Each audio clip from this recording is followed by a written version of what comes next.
કેશોદના અજાબ શેરગઢ નાગલધામ ખાતે મહિલા ક્ષત્રિય સમાજના યોજાયેલ 23મા સમૂહ લગ્નોત્સવમાં 60 વરવધુએ પ્રભુતામાં પગલાં માંડ્યા।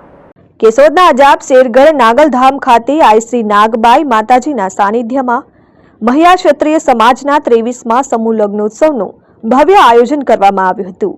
મહિલા ક્ષત્રિય સમાજને સમૂહ લગ્ન સમિતિ આયોજિત સમૂહ લગ્નોત્સવમાં સવારે નાગબાઈ માતાજીના મંદિરે ધ્વજારોહણ કરી કાર્યક્રમ પ્રારંભ કરવામાં આવ્યો હતો। મહિલા ક્ષત્રિય સમાજના આગેવાનો અને આમંત્રિત મહેમાનોનું સ્વાગત સન્માન કરવામાં આવ્યું। કેશોદ મહિલા ક્ષત્રિય સમાજના યોજાયેલ 23મા સમૂહ લગ્નોત્સવમાં 60 વરવધુ જોડાયા હતા અને દાતાઓના સહયોગથી દરેક દીકરીઓને જીવન જરૂરી ચીજવસ્તુઓ કરિયાવરમાં આપવામાં આવી હતી। સમૂહ લગ્ન એટલે એ જ સમયે અને એક જ સ્થળે એક કરતાં વધુ યુગલના લગ્નનું સામૂહિક આયોજન।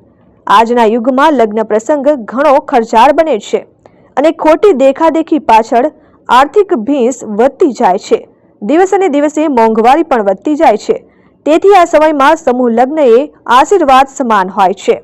વધતી મોંઘવારીમાં સમાજના વિવિધ પ્રકારના રિવાજોમાં પરિવર્તન થઈ રહ્યું છે।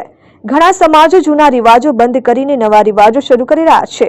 કેશોદના અજાબ શેરગઢ રોડ પર આવેલ નાગબાઈ માતાજીના મંદિર નાગલધામ ખાતે યોજાયેલ સમૂહ લગ્નોત્સવ કાર્યક્રમમાં સાંસ્કૃતિક કાર્યક્રમ રાખવામાં આવ્યો, જેમાં લોક સાહિત્યના નામી અનામી કલાકારોએ પોતાની કલા રજૂ કરી હતી।